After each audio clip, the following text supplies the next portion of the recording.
What's up you guys, and welcome back to another tutorial video. In this tutorial, I'm going to be showing you guys how to play as Hans in the Texas Chainsaw Massacre game. Alright, so let's get started. So Hans is a very viable character overall. Some people say that he's pay to win. He can ripstall any objective on the map. Just like Leland, he's able to barge victims, and he also has 3 electric traps. So this man can pretty much do it all. The only thing he can't do is just go through gaps and crawl spaces. And he can actually be very difficult to go against, especially if you're going against an experienced Hans player. Okay, so let's take a look at his Ripstall ability tree. So in the bottom you have level 1 reduce electric trap setup time by 10%. Obviously this is just going to reduce the time it takes for you to set up your traps. And then you have reduce defensive barge stamina cost by 10%. So this is just going to reduce the amount of stamina that you need to barge someone, which does take a good chunk of stamina. And then you have reduce Ripstall cooldown by 20%. So this is just going to reduce the amount of time it takes for you to get your Ripstall ability back. And then you go to level 2, which is reduce electric trap setup time, this time by 20%. And then you have reduce defensive barge stamina cost by 20%, and then reduce Ripstall cooldown by 30%. So pretty much the same as the first row, except the percentages are higher. And so now for level 3, you have increased damage when ripstalling. Ripstalling increases melee damage by 10% for 30 seconds. And then you have increased defensive barge damage. Defensive barge does 30% more damage. And then you have Ripstall instant trap. After performing a ripstall, the object will gain an instant electric trap. This has 1 charge. So I've seen other Hans players use the ripstall instant trap. I think it could be useful if you maybe want to slow down Wyatt players, because if you didn't know about Wyatt's ability, Wyatt has a level 3 ability that allows him to throw a single knife to instantly shut off an objective, like the generator and the battery. But if there is an electric trap on it, it's going to consume one of his knives permanently, so he can't get it back. So if he wants to shut off a gen that has an electric trap, he's going to need to throw 1 knife at the trap to dismantle it, and then throw a second knife at the gen to actually shut it off. So that's like 2 knives wasted. So I can see how this could be useful, especially maybe like on Nancy's house, because the gen is like just sitting there in the open. And if you want to put the trap on there just to slow him down from like rushing the gen and then Connie rushing up the driveway to go pop the gate, you could do that. Me personally, I just don't use this, but it's entirely up to you if you want to. I'm not saying it's useless, but I'm not saying it's good either. It's just like very situational. Now for the increased defensive barge damage, I do use this because I have gotten more comfortable with using his barge in games. It's especially good like if you have a Leatherface near you and you barge a victim, he can just come and like maybe one-shot them with an overhead or something. And then you have increased damage when ripstalling. I've never used this, and I wouldn't recommend anybody to use it either, just because when you do ripstall an objective, usually nobody is next to you, like the victims.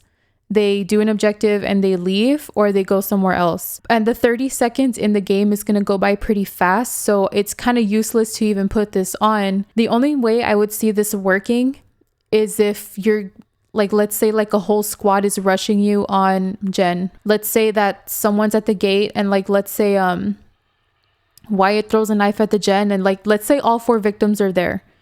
And you just happen to be there at the moment that Wyatt throws the knife at the gen, you can instantly go ripstall the gen, and yes, you'll have the 10% damage increase for 30 seconds.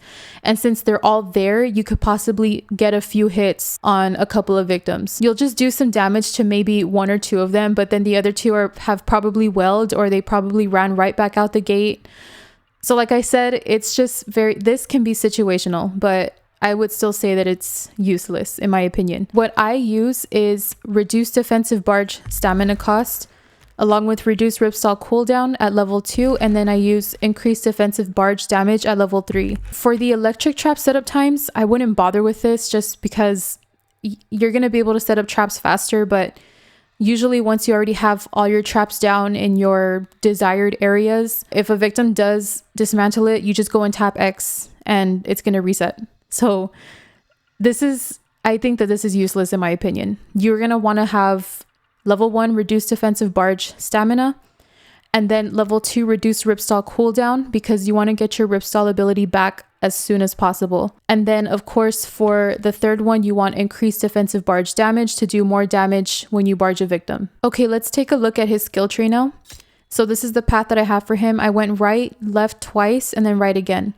So the 3 perks that I always use on him are this one, Barrier Breaker. This allows him to break barricades, so you don't need Leatherface as long as you have this perk on. And at level 3, it says perk holder can break obstacles, and higher levels allow them to break the obstacle 30% quicker. Let's say you guys don't have a Leatherface, you can use this perk and you can take out the barricades yourselves. And you don't have to worry about victims looping you back and forth over barricades or anything like that. And then the second perk that I use is Ripstalled, which is this one at level 3. After using the Ripstall ability on an object, the object cannot be interacted again by anyone for 30 more seconds. So that means that, let's say a victim attaches a valve handle the first time and you Ripstall it, they're not going to be able to attach the second valve handle for like 30 seconds. It kind of stalls victims from like double fusing. Is that even a word? I don't know. But it stops victims from like doing double fuse, double valve plays, because even though you Ripstall an objective like pressure tank or the fuse box, there's never just one valve handle and there's never just one fuse. There's different spawn locations on the maps for fuses and for valve handles as well. So even if you Ripstall one, the victims can always go find a second one, a third one, a fourth one. They can constantly reattach it, and they can do double fuse, double valve plays on you if they know you Ripstalled an objective already. So that's what this is for. And then for the third one that I use, it's this one called Fired Up. After running out of stamina, there's a 75% less delay before stamina starts regenerating again. So I like to use this on him because this is like the alternative for Scout, because Hans used to have Scout in his skill tree. And I'm not gonna lie to you, if you guys didn't know, if you're new, he was pretty fast. I'm not gonna lie, like he was really fast. I think at the time he was probably maybe the scariest family member to go against, because when he's on you, he's on you. Like you can't outrun Hans. It's impossible. Well, you couldn't before, but obviously it was a problem for a lot of people, and so they switched out Scout and they added a few extra skill tree points and they added this instead. So this perk is also really good because he has a barge ability. So when you barge a victim, or if like you miss, for example, you're gonna get your stamina back instantly. So it's gonna be like nothing ever happened. As long as it's at level 3 though, it's gonna be very beneficial at level 3. But if you don't want to go this route, instead of going left over here, if you want to do more of like a damage build on Hans, you could do, you could do this perk over here, which is called Bruiser. Victims hit by defensive barge attack take 15 additional damage. So that's a unique perk for Hans for his ability. You could do this, as well as you can go right on this side of the skill tree and you can put on Feral. And at level 3, you're going to get 7 extra points into your savagery. And then you could also pair it with Big Swings, which is at level 3. It says attack damage is increased by 15%, but stamina consumption tied to attacks is 200% more costly. Whenever you swing at a victim, it's going to take more stamina, but you're doing more damage. That's the sacrifice, I guess, is more stamina. But that's if you want to just do something different and just do more of like a savagery, like higher damage Hans build, you can.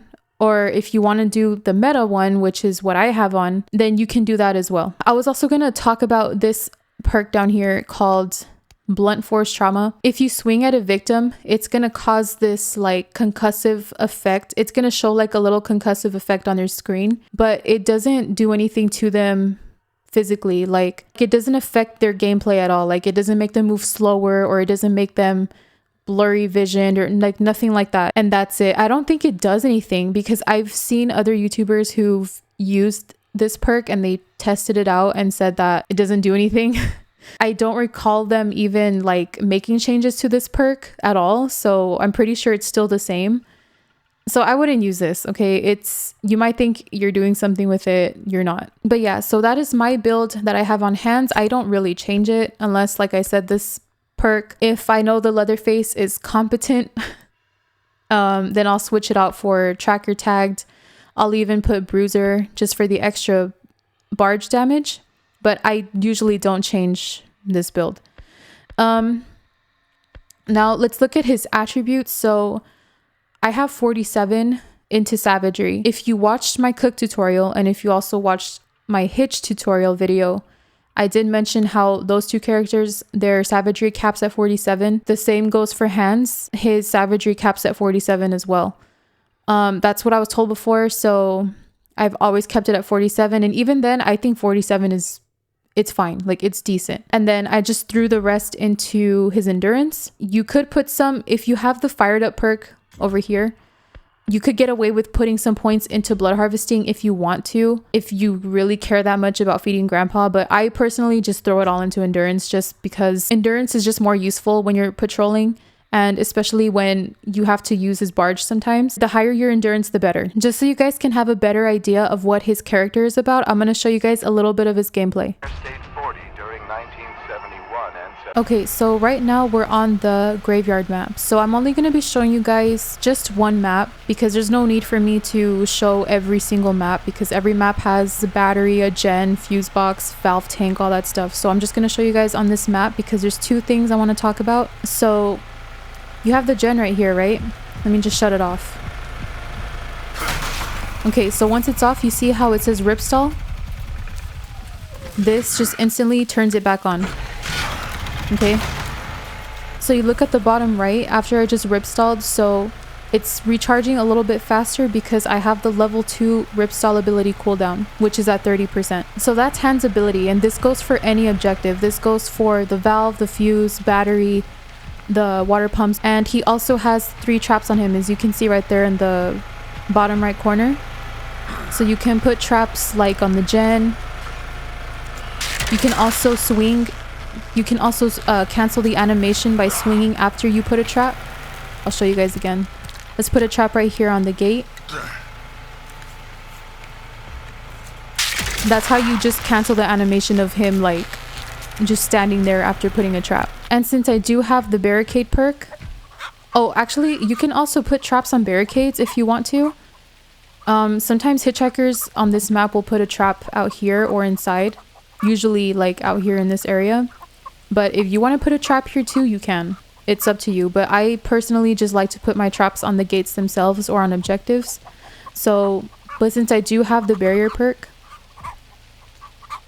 you can literally break the barricade as long as you have this perk on. Another thing, the other thing that I was going to show you guys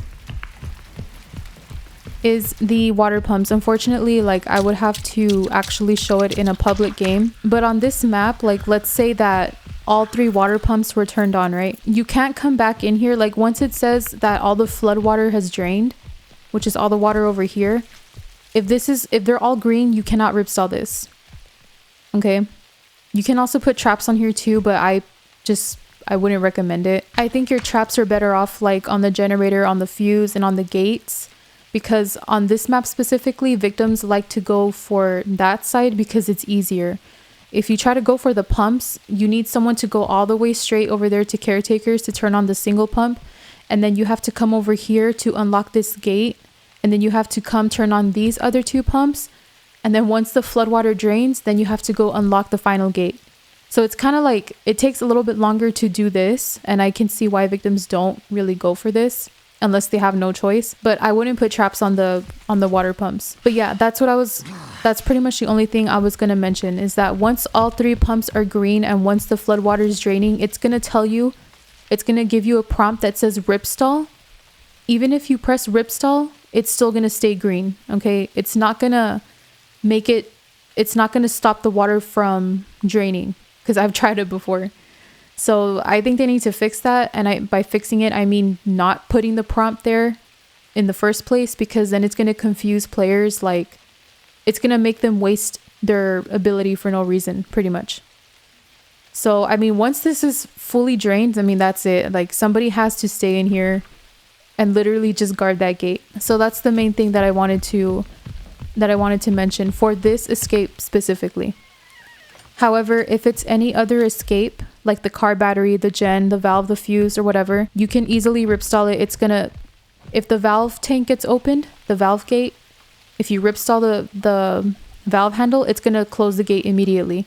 The same thing for the fuse box. If someone puts a fuse in the fuse box and you ripstall it, it's gonna instantly close the basement exit. So all the other objectives are fine. It's just the water pumps that I wanted to mention that it doesn't work. However, let's say those 2 pumps here were green, and let's say the one over there in caretaker was red.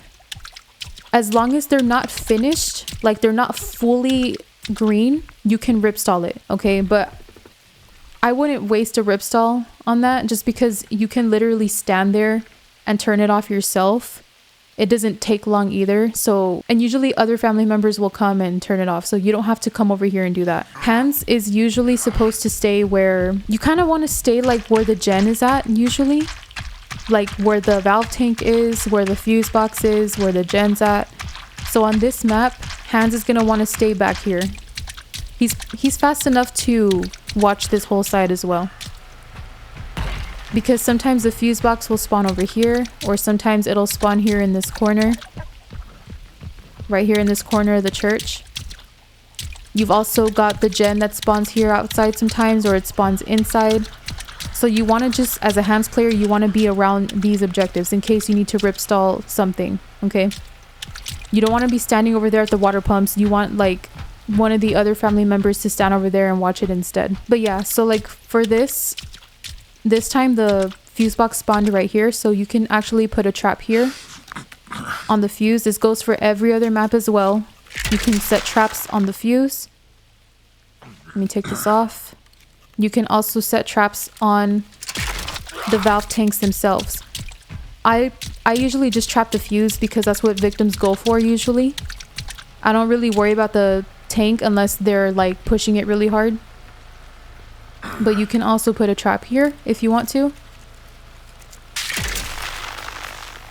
But like I said, the valve does take some time to open. Like the victims have to constantly keep, you know, turning the valve and stuff. The fuse box is just like, you put the fuse in, you do the math, boom, the basement exit's open. I prefer to trap the fuse over the valve. I don't touch the valve unless somebody just continuously keeps like trying to push for the valve, and if they have choose fight. But usually I'll just ripstall it, and then after I ripstall the valve, I'll just come and watch the fuse. Because sometimes victims are gonna try to bait you into a ripstall so that they can go and do the other objective, which usually they'll try to go for valve, bait you into a ripstall first, and then someone else is waiting to do the fuse box. So just know that if you are gonna ripstall an objective, just make sure that you and your teammates are paying attention to the other objectives, because chances are the victims are on comms and they're working together and talking and saying, okay, I'm gonna bait him into ripstalling the valve. Once you ripstall it, someone's like, okay, he ripstalled, now you can do the fuse. Then someone's already doing the fuse box, and then they all get out. So you have to be smart with your ripstalls. Don't just go around just ripstall like mindlessly. Like if you can turn it off, just turn it off. But like, let's say this, for example, since the generator's out here, right? Let's say they do shut this off. You can ripstall this because it's out here, right? And you don't know if somebody might be inside there somewhere. As long as you shut this off or ripstall it, it's gonna have a cooldown. So it's not like the victims can shut it off again. And plus you have your ripstall perk as well, if you have it. So once you ripstall that, you can walk away from it and you can just come and like check these other objectives, like make sure nobody's on the valve tank, make sure nobody's on the fuse box, you know, like just ripstall and then go back and patrol the other objectives. I also wanted to show you guys his barge. I mean, I don't have any, there's no victims here for me to barge, but so for me it's square. So if you tap it once, that's his barge, and look at how much stamina it took for me, but I'm gonna get it back instantly. Okay, but you can also charge up his barge like this by holding, well for me it's circle, so I have to hold circle. So like I don't really see Hands using this unless they're trolling at the end, like because they won. But like, let's say that I don't know, like let's say Leatherface is chasing somebody in the church, right? And you can see them through the window, they're running this way. They're most likely, the victim's most likely gonna take the gap over here. So if you plan ahead and you know where they're going, you could get away with standing here like this, for example. And once they go through completely, you can barge them. But you have to think ahead to be able to do that. You can't just like, you can't be standing here, for example, and doing this, because they're just gonna run to the side of you and you're not gonna hit them.